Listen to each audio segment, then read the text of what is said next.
কাজেই মুসলমান, আপনার যে সন্তান ফজরের নামাজের সেজদা কপালে জোটে না, আমি বললাম, আমার নাম আনিসুর রহমান, আমি চ্যালেঞ্জ করলাম, আপনার যেই ছেলে ফজরের নামাজ পড়ে না, মেয়ে ফজরের নামাজ পড়ে না, এ ভদ্র না, ভদ্র নয়, ভদ্র নয়, অসভ্য, অসভ্য, অসভ্য।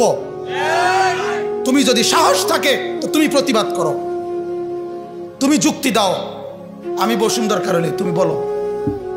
সেজদাবিহীন কোন মুসলমান ইমানদারের ছেলে, মেয়ে, বিবি যার কপালে সেজদা নাই, সে শিক্ষিত হয় নাই, সে সভ্য হয় নাই, সে ভদ্র হয় নাই।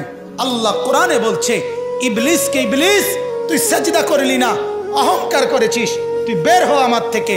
জন্য যে সেজদা করে না সে অহংকারী, আর অহংকারীকে ভদ্র বলে না। কথা বলেন না কেন? অহংকারীকে কি বলে না? ভদ্র বলে না। নাই তো বলেন আপনি পৃথিবীর কোন ডিকশনারিতে আছে কথা যে অহংকারীকে সভ্য বলে, অহংকারীকে ভদ্র বলে? আল্লাহ তো কোরআনে বলছে সেজদা না করা এটা অহংকার। এটা কি বলেন না? তাইলে অহংকারী কি ভদ্র হয়? অহংকারী কি সভ্য হয়? অতএব ছেলেকে ভদ্র বানান, ছেলেকে সভ্য বানান।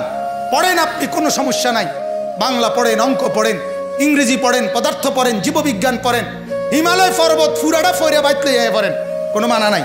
আটলান্টিক মহাসাগর পইরা বাইতে নালান, কোনো আপত্তি নাই। কিন্তু কোরআন বাদ দিলেন কেন? সেজদা বাদ দিলেন কেন? গোলামি বাদ দিলেন কেন? বন্দিগি বাদ দিলেন কেন? আল্লাহকে ছেড়ে দিলেন কেন? আল্লাহর সাথে দুশ্মনী কেন? যে ছেলেটা সারাদিন একটা ওয়াক্ত নামাজ পড়ে না, যে বিবি একটা ওয়াক্ত নামাজ পড়ে না, যে মেয়েটা পর্দা করে না, তারে জিজ্ঞাসা করেন না যে মা সবার সাথে সম্পর্ক বজায় রাখো, মালিকের সাথে কেন দুশ্মনী? আল্লাহর লগে কি নারাজি হইলা? আল্লাহর সাথে কি দুশ্মনী? আল্লাহর লগে কেন রাগ করলা? কেন রাগ করলা? এই বাপ, তোমরা যারা সেজদা করো না, তোমরা বলো না বাজান, বলো না, এই দরদি ভাই চিৎকার করে বললাম, তুমি যদি বলো তোমার পায়ে ধরতে, আমি পায়ে ধরতে রাজি। তুমি যদি বলো তোমারে জড়িয়ে ধরে কাঁদতে, আমি কাঁদতে রাজি। তুমি বলো কেন আল্লাহর সাথে রাগ করলা?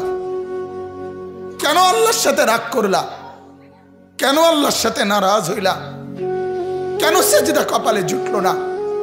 কেন মালিকের সাথে সারাদিনের এত কিছুর বিনিময়ে আল্লাহ তাআলা একটা মিস কল দিলে, 2 সেকেন্ডের একটা মিস কল দিলে বন্ধু তুমি টের পাও তোমার মোবাইলে মিস কল আসছে। এত বড় মসজিদে 6টা মাইকের হরন দিয়া আল্লাহু আকবার বলে তোমারে ডাক দেয়, তোমার একটা বারও কানে লাগে না, বিবেকে লাগে না। তোর মতো শক্ত ডাকাত, তোর মতো পাষাণ বেটার কে হইতে পারে? বেটা কথা বলেন না কেন? তুই ডাকাত, কত বড় ডাকাত! হ্যাঁ, এজন্য ইনশাআল্লাহ আল্লাহকে রাজি করব। বলেন ইনশাআল্লাহ। সেজদা করব তো ইনশাআল্লাহ। যুবকরা তোমরা বলো না ইনশাআল্লাহ। নওজোয়ান তোমাদেরকে বলি, আমার আশা ভরসার স্বপ্ন এই নওজোয়ানদেরকে জাগানো।